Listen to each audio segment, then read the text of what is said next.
Last video हमारा already बन चुका है, लास्ट वीडियो बन चुका है हमारा 12th क्वेश्चन तक, आज 13 से बताऊंगे, ठीक है।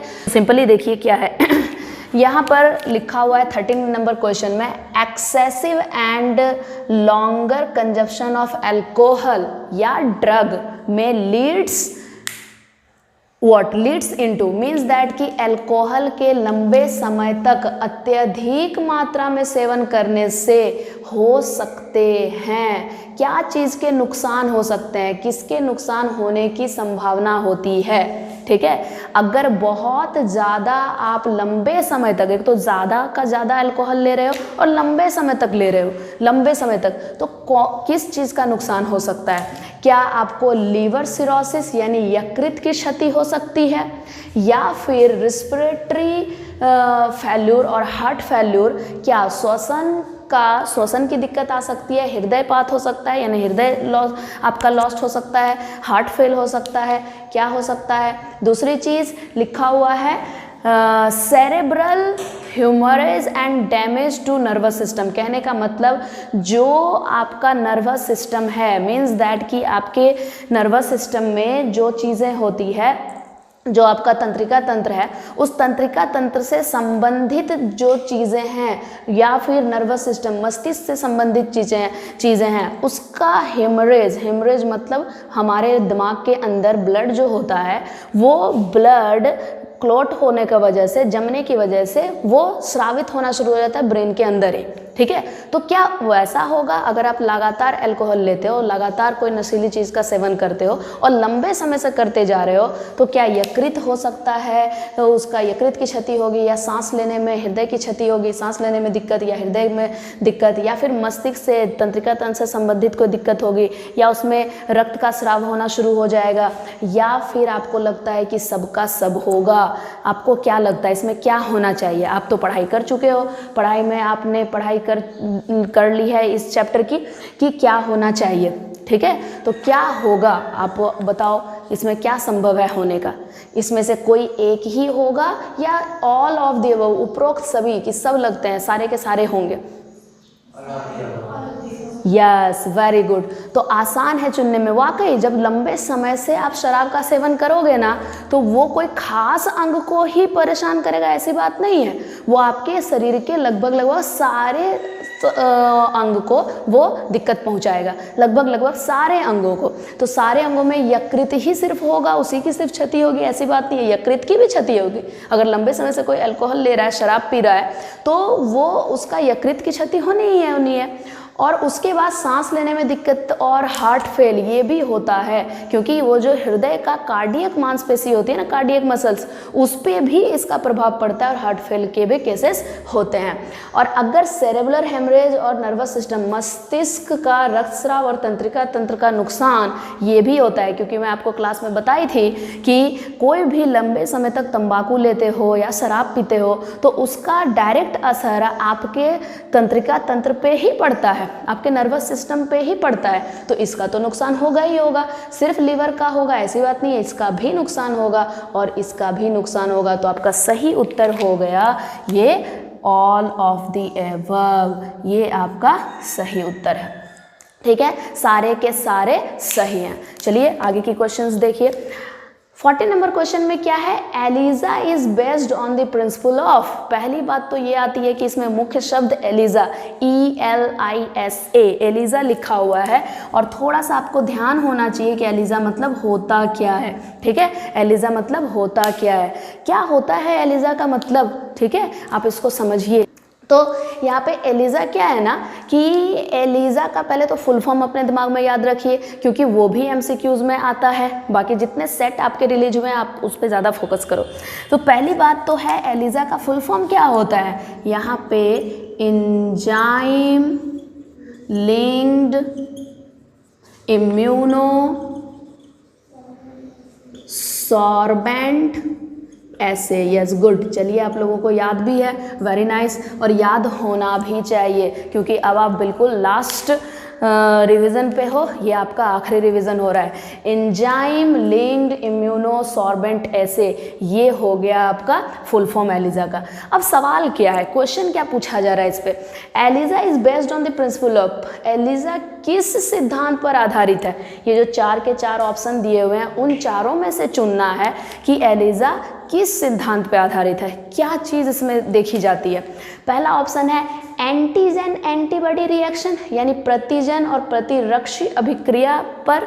अब ये क्या है आपको समझने में दिक्कत होगी, मैं समझाऊंगी, पहले सारा का सारा मैं पढ़ दूं। ऑप्शन बी में लिखा है डीएनए पॉलीमॉर्फिज्म, डीएनए बहुविधता पर। अब ये ऑप्शन पहले समझ तो आए आपको, मैं पहले पढ़ दूं तब समझाऊंगी।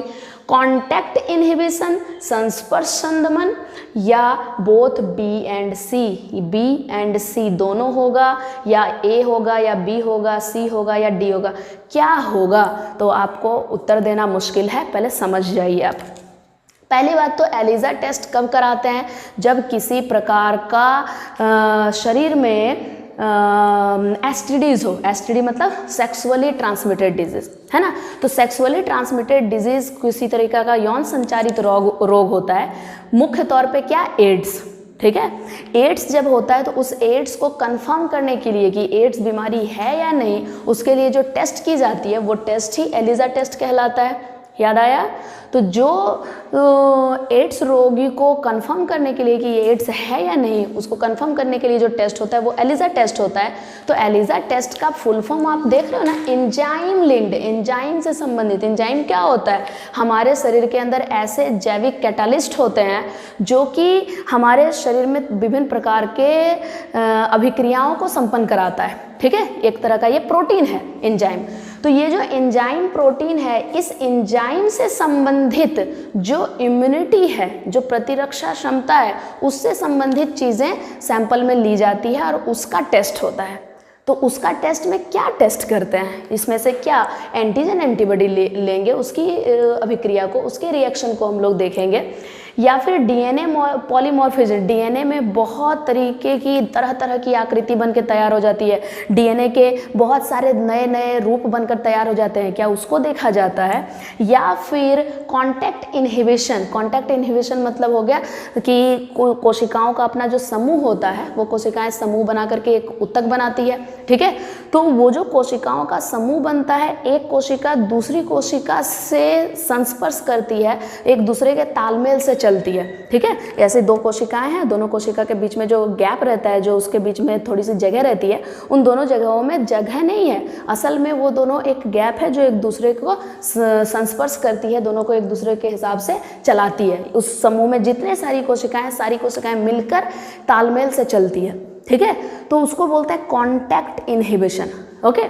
तो यहाँ वही होगा संस्पर्श संदमन। तो क्या लगता है, बी और सी दोनों होगा, या सिर्फ ए होगा, या बी होगा, या सी होगा, या डी होगा।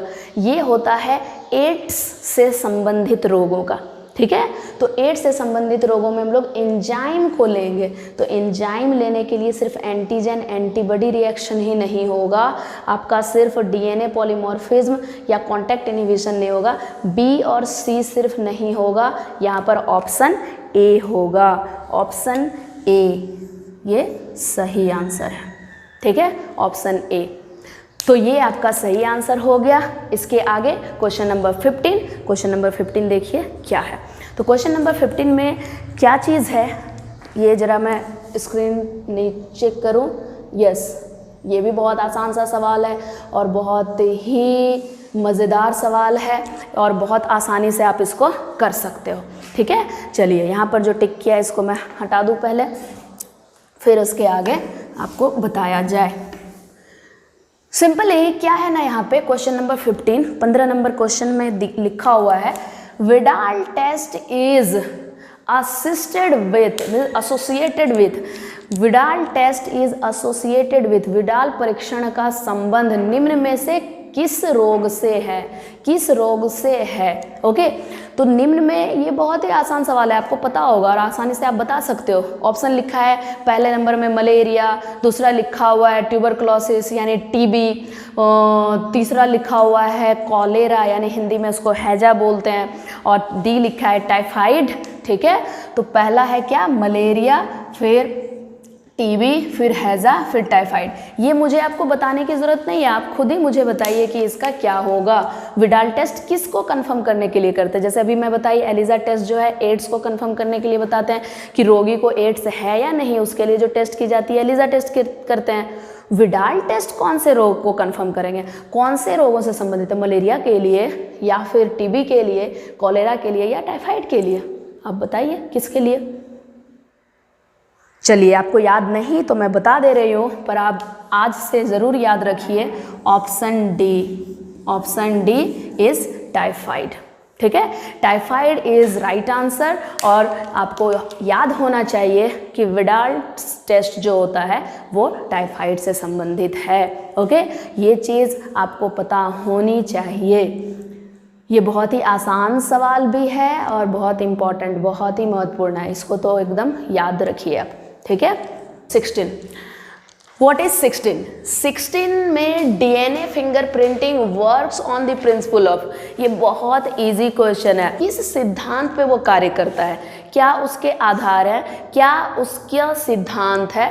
डीएनए फिंगरप्रिंटिंग किस सिद्धांत पर आधारित है? ठीक है, तो ये जो 4 ऑप्शन है, इन चारों ऑप्शन को मैं समझाकर बता देती हूँ क्या है। प्रतिजन प्रतिरक्षी अभिक्रिया पर, यानी एंटीजन एंटीबॉडी। ठीक है, डीएनए बहुविविधता पर, डीएनए पॉलीमॉर्फिज्म, बहुविविधता, ये क्या है समझाऊंगी, पहले मैं रिपीट कर दूं। संस्पर्श संदमन या बी एंड सी दोनों, बी और सी दोनों होगा तो आपको डी टिक करना है। अगर बी सी नहीं होगा तो इन तीनों में से क्या होगा? ओके, तो सिंपली पहले तो आपको जानना है कि डीएनए फिंगरप्रिंटिंग होता क्या है। ठीक है, यहाँ तो मेन वर्ड यहाँ डीएनए फिंगरप्रिंटिंग है। तो डीएनए फिंगरप्रिंटिंग होता क्या है पहले वो समझना है। जैसे ही डीएनए फिंगरप्रिंटिंग का नाम आता है तो दिमाग में एक चीज़ आती है कि फटाक से आपके जो थंब प्रिंट होते हैं, आपका जो अंगूठा का प्रिंट होता है, हम लोग इंक लगा करके ऐसे लगा देते हैं, बस प्रिंटिंग हो गया।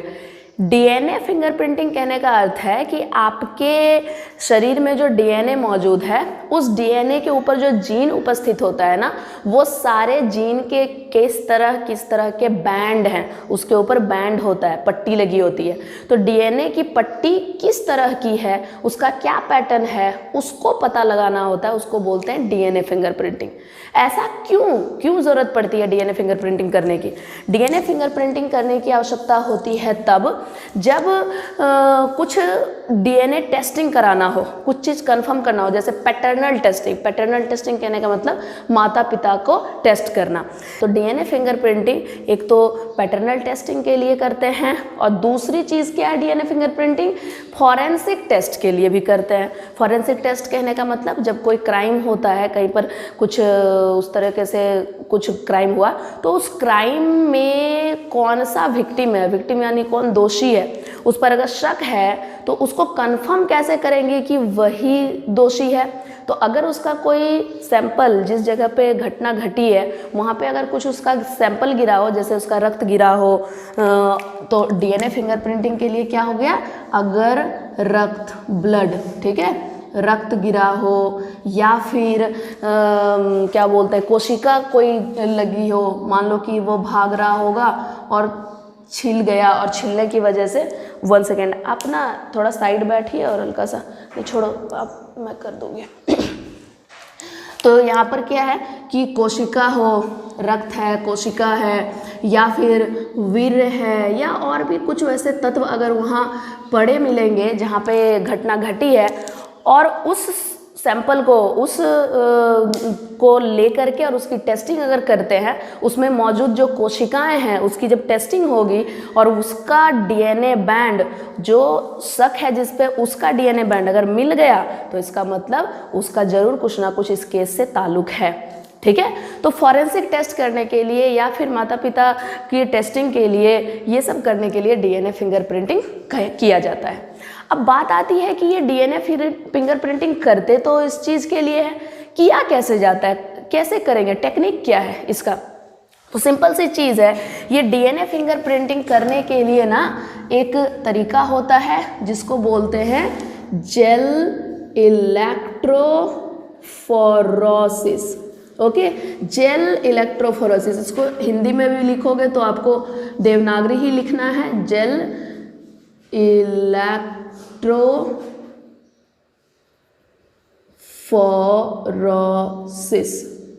ठीक है, जेल इलेक्ट्रोफोरोसिस।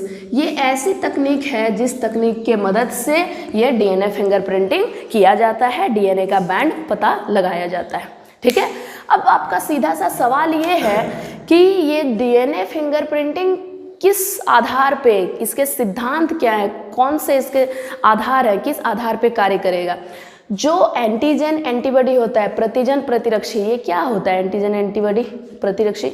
जब कोई बाहरी तत्व आपके शरीर में प्रवेश करे ना, चाहे वो धूलकण हो या कोई जीवाणु हो या विषाणु हो, जब वो प्रवेश करता है वो बाहरी कोई तत्व, तो उसको एंटीजन कहते हैं, ठीक है। और अगर उस बाहरी तत्व से जब लड़ा जाता है, जब आपका शरीर, आपकी कोशिकाएं एक तरह खास तरह की प्रोटीन बनाती है जिसको कि एंटीबॉडी बोलते हैं, प्रतिरक्षी, वो उसके खिलाफ निकलता है उसको मारने के लिए, ठीक है। तो जो बाहरी तत्व आपके शरीर पे प्रवेश किया है और जो आपका शरीर से निकला, जो प्रवेश किया उसको एंटीजन बोलेंगे, और आपके शरीर से जो निर्मित होकर निकला उसको एंटीबॉडी बोलेंगे। इन दोनों के बीच की जो अभिक्रिया होती है ना, एक फाइट जो होता है, एक लड़ाई जो होती है, वही कहला रहा है एंटीजन एंटीबॉडी रिएक्शन। दूसरा क्या है? DNA polymorphism. डीएनए पॉलीमॉर्फिज्म यानी डीएनए बहुविविधता। डीएनए जिस भी व्यक्ति में मौजूद है वो डीएनए सबके, किसी के शरीर में डीएनए है तो वो उसके हिसाब से डीएनए है, कोई दूसरा शरीर है उसमें उसके हिसाब से डीएनए है, मतलब उसके माता पिता के आधार पर। तो डीएनए बहुविविधता जो है यानी मल्टीपल, बहुत तरह के डीएनए पैटर्न की या ये है, या फिर संस्पर्श संदमन। ये क्या होता है संस्पर्श संदमन? कहने का मतलब ये है कि जब कोशिकाएं एक समूह में होती है ना, तो एक समूह कोशिका को हम लोग उत्तक कहते हैं। तो जब वो उत्तक में जो मौजूद सारी कोशिकाएं हैं, जब वो सारी कोशिकाएं एक दूसरे के तालमेल से चलती है, दोनों के बीच में कांटेक्ट होता है, दोनों अपने तालमेल से चलती हैं, तो इस तालमेल से एक संदर्भ तरीके से एक दूसरे से जो चलती है उसी को बोलते हैं संस्पर्श संदमन, ठीक है। और बोला जा रहा है बी और सी, ओके, डी ऑप्शन में। तो आप बताइए आपको क्या लगता है इतना समझाने के बाद क्या होना चाहिए? तो फिर मैं तो भी बताऊंगी, फटाक से बोलिए क्या लगता है आपको। Option A. आपको अगर ऑप्शन ए लग रहा है तो ये बिल्कुल नहीं लगना चाहिए आपको।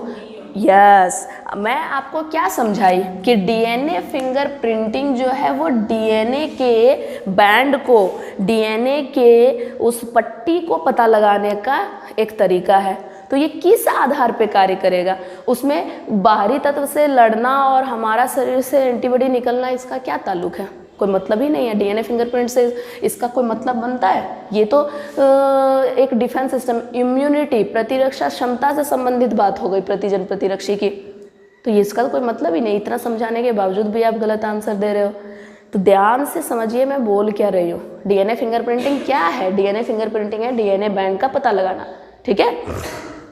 और अगर कॉन्टैक्ट इनहिबिशन, संस्पर्श संदमन बोलते हो तो संस्पर्श संदमन भी गलत होगा, क्योंकि मैं आपको समझाई कि संस्पर्श संदमन कहते किसको है, ठीक है। अभी मैं बताई कि ये जो समूह में कोशिकाएं होती है उसके तालमेल से चलने वाली, तो ये डीएनए फिंगरप्रिंटिंग से तो संबंधित नहीं है, ठीक है। तो अगर सी नहीं होगा, ए नहीं होगा, तो इसमें बोथ बी एंड सी दिया है, तो सी जब नहीं होगा तो डी भी नहीं होगा।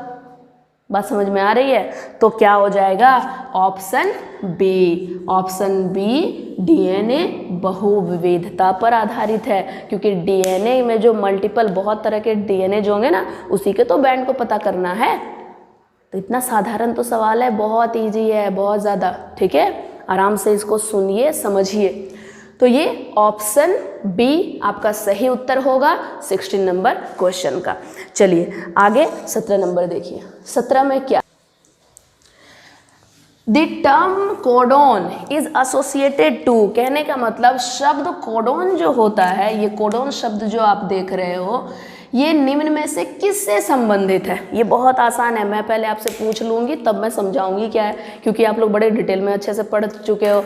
आप मॉलिक्यूलर बेसिस ऑफ इनहेरिटेंस यानी आनुवांशिकता का आणविक आधार चैप्टर पढ़े थे सब लोग, और उस चैप्टर में मैं कोडोन, एंटीकोडोन, ये सारे शब्द का इस्तेमाल की थी, ठीक है, तो आपको ध्यान है या नहीं, पहले मैं आपसे पूछ लूँ कि ये जो कोडॉन शब्द है, ये कोडॉन शब्द इन चारों में से किससे संबंधित है?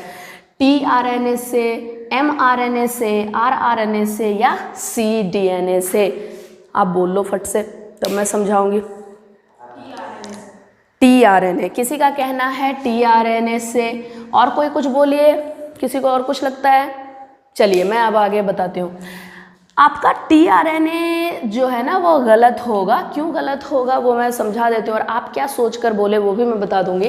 पर असल में सही उत्तर होगा ऑप्शन बी, mRNA से। क्यों होगा अब देख लीजिए क्यों होगा। इसका रीज़न क्या है? ये जो टर्म कोडॉन होते हैं ना, ये कोडॉन शब्द, उसका मैं थोड़ा डिटेल आपको समझा दूँ।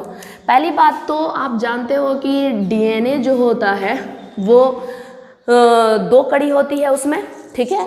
तो DNA में जो 2 कड़ी उपस्थित होती है उसमें 2 कड़ी में एक कड़ी 5 प्राइम टू 3 प्राइम की तरफ होता है और एक कड़ी 3 प्राइम टू 5 प्राइम की तरफ होता है। एक तरफ अगर एडेनिन उपस्थित है, थायमिन उपस्थित है, ग्वानिन उपस्थित है, साइटोसिन है, चलो cytosine cytosine cytosine, guanine guanine guanine guanine, कुछ भी हो, आप कुछ भी लिख सकते हो। अगर एक कड़ी पे ये मौजूद है तो दूसरी कड़ी पे क्या होगा? जस्ट उसका उल्टा होगा। ए के साथ टी हो जाएगा, टी के साथ ए, सी से जी, इसके साथ जी, इसके साथ जी, जी है तो सी, सी सी सी और ए, ठीक है, यही उपस्थित होगा। क्यों? क्योंकि हमें पता है कि प्यूरिन हमेशा पिरामिडिन से बंधन बनाता है और पिरामिडिन हमेशा प्यूरिन से, मतलब इधर उल्टा, ठीक है। हमेशा एडेनिन थायमिन से ही बंधन बनाएगा और ग्वानिन हमेशा साइटोसिन से ही बंधन बनाएगा, ठीक है, ये पहले से हमें पता है। अब इन दोनों के बीच में बंधन होता है, ये जो एडेनिन है और थायमिन है, ये तो एक कड़ी हो गई, ये एक कड़ी हो गई। दोनों कड़ी को जोड़ने के लिए पहले क्या है यहाँ पर कि एडेनिन और थायमिन के बीच में 2 बंधन है। ये 2 बंधन क्या चीज़ का है? ये हाइड्रोजन बंधन है, ठीक है, आपको पता है। और यही सेम चीज़ आप देखो कि T और A के बीच में वही चीज़ है सेम, तो इसमें भी 2 हाइड्रोजन बंधन होगा। साइटोसिन ग्वानिन के बीच में 3 हाइड्रोजन बंधन होते हैं। ये अपने दिमाग में रखिए। कोडॉन समझाने के लिए ये मैं आपको बता रही हूँ। तो सिंपली ये DNA 2 कड़ी का हो गया, एक 5 प्राइम से 3 प्राइम की तरफ और एक 3 प्राइम से 5 प्राइम की तरफ। अब यहाँ जो इस कड़ी में आप देख रहे हो, इसी DNA से mRNA बनता है, ओके, जिसको कि आप प्रतिलेखन बोलते हो, है ना। DNA से DNA जब बनता है तो उसको क्या बोलते हैं? उसको द्विगुणन कहते हैं। और जब उसी DNA से RNA बनेगा यानी mRNA बनेगा, मैसेंजर RNA, संवेदन, ये मैसेंजर RNA क्या बोलते हैं उसको? संदेश, ठीक है, मैसेंजर मतलब संदेश। तो वो संदेश वाला जो RNA होता है वो बनकर तैयार होता है। तो जब mRNA बनता है DNA से तो mRNA क्या है? सिंगल स्ट्रैंडेड, यानी एक कड़ी वाला, ओके। तो ये जो एक कड़ी वाला बनकर तैयार होगा वो कैसे बनेगा? ये है आपका DNA और DNA से बनेगा RNA। RNA जो है वो सिंगल स्ट्रैंडेड, एक कड़ी वाला, उसमें ढेर सारे कोड भी लगे होंगे। क्यों? क्योंकि ये DNA का जो कोड होता है उसी आधार पे इसमें कोड बन के आता है। तो मान लीजिए इसमें एडेनिन हो, कहीं पर ग्वानिन हो, कहीं पे साइटोसिन हो, कहीं पे ग्वानिन है, cytosine, uracil, adenine, uracil, cytosine, मान लो कुछ भी ऐसा कोड है। अब यहाँ पे आप थायमिन नहीं देख रहे हो, कहीं पर थायमिन जैसा कोड तो नहीं दिख रहा है, तो थायमिन कोड यहाँ पे नहीं होता है, ओके। RNA में यही अंतर है कि RNA जो होता है, DNA में थायमिन है, RNA में थायमिन की जगह यूरेसिल होता है, ओके। तो इस mRNA पे जितने सारे कोड हैं ना, इस कोड को ही कोडॉन कहते हैं, इसी को कोडॉन कहते हैं। क्यों इसको कोडॉन कहते हैं आप समझिए, क्योंकि इस mRNA बनने का कारण क्या है? mRNA बनने का maqsad क्या है? mRNA बनने का मकसद है प्रोटीन बनाना, ठीक है, क्योंकि जब डीएनए से आरएनए बनता है तब आरएनए से फिर प्रोटीन बनता है। ओके, जिसको ट्रांसलेशन रूपांतरण कहते हैं। ओके, तो जब यहाँ पर आपका एमआरएनए है, उस एमआरएनए से जब प्रोटीन बनेगा तो उस प्रोटीन को बनाने के लिए जिस कोड की आवश्यकता पड़ेगी वो कोड यहाँ एमआरएनए है। कोड की आवश्यकता क्यों पड़ेगी? क्योंकि कोड के आधार पे ही तो एमिनो अम्ल को वो लेकर आएगा ना। ठीक है, क्योंकि प्रोटीन जो है एक श्रृंखला है, किसकी? एमिनो अम्ल की। ओके, तो एमिनो अम्ल की श्रृंखला है प्रोटीन। प्रोटीन को बनाने के लिए एमिनो अम्ल चाहिए, तो कौन सा एमिनो अम्ल कब आएगा सिस्टम के अंदर, इस तंत्र के अंदर, ये जो जब बन रहा है, एक जो सिस्टम चल रहा है उसमें कौन सा एमिनो अम्ल आएगा वो कोड पे डिपेंड कर रहा है। ठीक है, वो कोड पे निर्भर कर रहा है। तो ये कोड टीआरएनए में भी मौजूद है और एमआरएनए में भी मौजूद है। तो टीआरएनए में जो कोड मौजूद होता है ना, वो जैसे मान लो कि यहाँ पे हमेशा जो है वो ट्रिपलेट में कोड काम करते हैं प्रोटीन बनाने वक्त, ये चीज़ दिमाग में रखोगे। ठीक है, हमेशा ट्रिपलेट यानी एक बार में 3 कोड काम करेंगे। ओके, हमेशा 3 कोड काम करेंगे। ओके, तो 3 कोड जो काम करता है ना, वो 3 कोड मान लो कि आपके पास सामने AGC पड़ा हुआ है। ठीक है, आप अभी ये AGC, तो इसका जस्ट ऑपोजिट, जस्ट उल्टा क्या होगा? जस्ट उल्टा हो जाएगा इसका। यहाँ पे मैं दूसरे कलर से बना देती हूँ। इसका U, G का उल्टा C, C का उल्टा G। तो जिस टीआरएनए में U, C और G उपस्थित रहेगा ना, वही टीआरएनए यहाँ पे आकर के बंधन बनाएगा। तो टीआरएनए में जो कोड उपस्थित है उस कोड को हम लोग एंटीकोडोन कहेंगे। बात समझ आई? जब एमआरएनए में कोड आता है डीएनए से तो उसको कोडोन कहते हैं, और वही कोड के आधार पे जब टीआरएनए एमिनो अम्ल को लेकर आता है सिस्टम में, तो जो कोड उपस्थित होता है टीआरएनए में उस कोड को एंटीकोडोन कहते हैं। क्लियर? चलिए, तो अब आपका ये 17 नंबर बिल्कुल क्लियर हो गया कि कोडोन किससे संबंधित है। कोडोन एमआरएनए से संबंधित है। यहाँ पे अगर एंटीकोडोन लिखा होता तब आप बोलते टीआरएनए। एंटीकोडोन किससे संबंधित है तब आप बोलते टीआरएनए। ओके, समझ में आ गई बात? आगे चलिए, क्वेश्चन नंबर 18। क्वेश्चन नंबर 18 में क्या है देखिए, initiation codon AUG codes for which of the following amino acid. प्रारंभिक प्रकूट AUG, ये जो AUG होता है निम्न में से किस एमिनो अम्ल से संबंधित है? थोड़ा मैं सवाल आपको समझा दूं, और बहुत आसान है, समझ में भी आनी चाहिए आपको। आपको मैं बताई थी कि प्रोटीन संश्लेषण के वक्त जो है बहुत सारे एमिनो अम्ल की आवश्यकता पड़ती है। ठीक है, तो एमिनो अम्ल की आवश्यकता पड़ रही है प्रोटीन बनाने के लिए, क्योंकि प्रोटीन जो है वो एमिनो अम्ल से ही जुट कर बनता है। तो एमिनो अम्ल जब आएगा और जब ये प्रोटीन बनना शुरू होगा, सबसे पहले जब शुरुआत होगी, तो सबसे पहले जब प्रोटीन संश्लेषण की शुरुआत होगी तो वो कौन सा कोड है जो आएगा सबसे पहले? तो वो सबसे प्रारंभिक कोड कौन सा है? AUG। ठीक है, आपको एक जेनेटिक कोड का चार्ट बनाकर दी थी, याद होगा। AUG, GGG, UGC ऐसे करके बहुत सारे दिए थे। तो वो बहुत सारे कोड्स आपको मिल चुके हैं। तो वो सारे कोड्स के बेसिस पे सबका अलग अलग एमिनो अम्ल का नाम था, है ना। तो बस यही तो आपका सवाल है कि जब स्टार्ट होगा सिस्टम, जब प्रोटीन बनना शुरू होगा, जब प्रोटीन संश्लेषण होना शुरू होगा, तो शुरू होता है किससे? AUG से। तो AUG कोड जब आएगा टीआरएनए का, तब फिर ये कौन से एमिनो अम्ल को लेकर आएगा, वही तो पूछा जा रहा है। जब AUG आके सिस्टम में बैठेगा तो उस AUG वाले कोड में कौन सा एमिनो अम्ल उपस्थित होता है? उसमें क्या वैलिन होगा, क्या एलानिन होगा, फिनाइल एलानिन होगा या मिथियोनिन होगा? किससे शुरुआत होगी आप बोल लीजिए। मिथियोनिन, एलानिन, और बोलिए कोई कुछ। चलिए, जितने लोगों ने आंसर दिया मैं उस हिसाब से समझा दूं।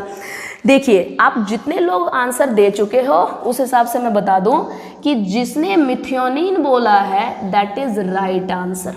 Methionine is the right answer. आप थोड़ा ध्यान कर लीजिए क्यों। मैं आपको बताई थी कि स्टार्ट कोडोन इसी मिथियोनिन को ना क्या बोलेंगे, स्टार्ट कोडोन बोलेंगे, ठीक है। इस मिथियोनिन को स्टार्ट कोडोन कहा जाता है, ओके। स्टार्ट कोडोन क्यों बोलते हैं इसको, क्योंकि यही मिथियोनिन, स्टार्ट कोडोन मतलब मिथियोनिन तो एमिनो अम्ल है, ये स्टार्ट करेगा, कोडोन हो गया ये कोड AUG, ये AUG कोडोन, स्टार्ट कोडोन है AUG जो कि मिथियोनिन को कोड करता है, ठीक है। AUG को स्टार्ट कोडोन क्यों बोल रहे हैं, क्योंकि वही है जो प्रोटीन संश्लेषण की शुरुआत कर रहा है, ओके। और मैं आपको एक स्टॉप कोडोन भी बताई थी कि अगर वो कोड आ गया सिस्टम में तो ये संश्लेषण रुक भी जाएगा, है ना। तो वही बात है कि जब स्टार्ट होगा तो जो एमिनो अम्ल को लेकर आएगा वो मिथियोनिन एमिनो अम्ल है, और जब सिस्टम स्टॉप होगा तो उसमें मुख्य तौर पे 3 कोड बताई थी, है ना, 3 कोड थे। तो अगर वो तीनों में से अगर वो कोड सिस्टम में आ गया, तीनों में से कोई भी कोड अगर सिस्टम में आ गया तो वो कोई भी एमिनो अम्ल को कोड नहीं करता। तो जब वो सिस्टम में आ जाएगा और वो एमिनो अम्ल को लेकर नहीं आएगा तो वो तो स्टॉप हो गया ना, रुक गया, ओके।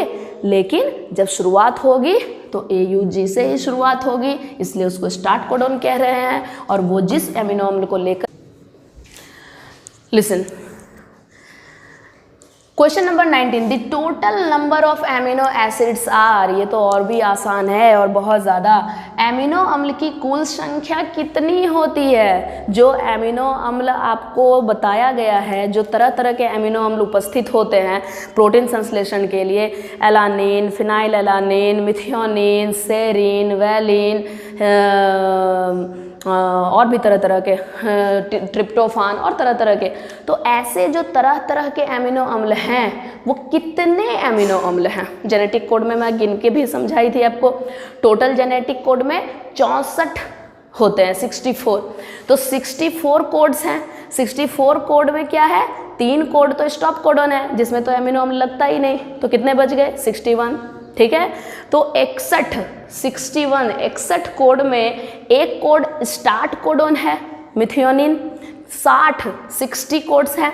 अब फिर भी 60 कोड्स में 61 कोड्स तो एमिनो अम्ल का है ही है। तो 61 कोड में जो एमिनो अम्ल उपस्थित है वो सारे एमिनो अम्ल, टोटल कितने एमिनो अम्ल उसमें रहते हैं, क्योंकि बहुत सारे कोड्स हैं जो एक ही एमिनो अम्ल को कोड करता है, जैसे UAA, AUG, GGG, ऐसे करके बहुत सारे ऐसे हैं। अभी मैं कुछ भी कोड बता रही हूँ, वो ज़रूरी नहीं है कि सही होगा, अभी खाली ऐसे बता रही हूँ। मान लीजिए बहुत सारे कोड्स हैं, वो बहुत सारे कोड्स मिलके एक ही एमिनो अम्ल को वो दर्शाता है, ठीक है।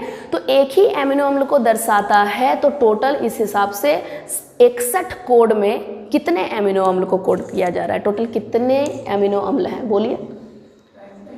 Yes of course 20। यहाँ पे जो डी आंसर है 20, ये राइट है। 20 एमिनो अम्ल होते हैं, दिमाग में रखोगे, ठीक है। ये आप क्लासेस में भी कर चुके हो और आपको पता होना चाहिए कि एमिनो अम्ल की कुल संख्या 20 होती है, ओनली 20।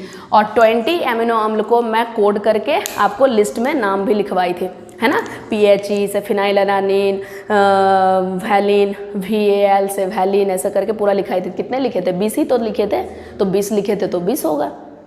क्लियर। चलिए आगे का question, question number 20, the process of replication proceeds in the direction of, कहने का मतलब प्रतिकृतियन की प्रक्रिया निम्न में से किस दिशा में होती है। वाकई जो रेप्लिकेशन प्रोसेस है, रेप्लिकेशन कहने का मतलब क्या हो गया, प्रतिकृतियन मतलब द्विगुणन की बात हो रही है। द्विगुणन मतलब जब DNA से DNA बनता है ना, DNA से DNA जब बनकर तैयार होता है तो DNA से DNA बनने की प्रक्रिया को ही द्विगुणन कहते हैं, ठीक है, प्रतिकृतियन कहते हैं। तो DNA से DNA जब बनेगा तो वो जो नया स्ट्रैंड, नई कड़ी बन रही है, मीन्स दैट कि जैसे आपके पास ये DNA इस तरीके से है, ठीक है। तो एक कड़ी 5' to 3 प्राइम की तरफ है और एक कड़ी 3 प्राइम टू 5 प्राइम की तरफ है। तो ये कड़ी आपकी इस तरीके से द्विकुंडलित होती है। डीएनए सबको पता है द्विकुंडलित है। तो 5 प्राइम टू 3 प्राइम और 3 प्राइम टू 5 प्राइम ये सब ऐसे हेलिकल है, ठीक है, ऐसे कुंडलित है। तो ये कुंडलित जो है वो कुंडलित भाग में जब ये अलग होगा, ये जब दोनों कड़ी अलग होगी तो यहाँ से एक नई कड़ी का निर्माण होगा, इधर से एक नई कड़ी का निर्माण होगा, तब तो 2 बनकर तैयार होगा। तो वही बताया जा रहा है कि ये जो नई कड़ी बनती है, ये नई कड़ी जो बनकर तैयार होगी वो नई कड़ी किस दिशा में बनेगी? 5 प्राइम टू 3 प्राइम की तरफ, 3 प्राइम से 5 प्राइम की तरफ, या 2 प्राइम से 5 प्राइम की तरफ? किधर तरफ, किस तरफ? कोई 5 प्राइम टू 3 प्राइम। और कोई कुछ? चलिए, जिसने आंसर दिया, जिसने नहीं दिया कोई बात नहीं, आप समझ लीजिए वाकई option A is right answer. 5 prime to 3 prime, 5 prime से 3 प्राइम की तरफ ही कड़ी बनती है, ठीक है। और ये मैं आपको क्लास में समझाई थी, ये हमेशा दिमाग में रखोगे। ये आपका जो है ना, इधर से ये देखिए मैं बना भी रही थी, इसको थोड़ा मैं डायरेक्शन दिखा दूँ। ये ऐसे करके इधर से जा रहा है, ओके। तो एक कड़ी यहाँ 5 प्राइम टू 3 प्राइम आ रही है, तो ये 3 प्राइम टू 5 प्राइम की तरफ, सॉरी ये 5 प्राइम टू 3 प्राइम की तरफ ही तो जाएगा ना, ओके।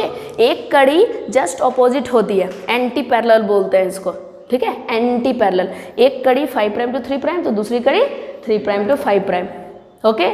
समझ आ रही है चीज़ें? क्लियर है ना? चलिए ठीक है। तो अब जो है ना ये 5 प्राइम टू 3 प्राइम की तरफ, और सेम उसी तरीके से आप देखिए ये 3 टू 5 जा रहा है, तो इधर 5 टू 3 जा रहा है, ओके। तो ये हो गए आपके सही answer, 5 prime to 3 prime is the right answer, okay.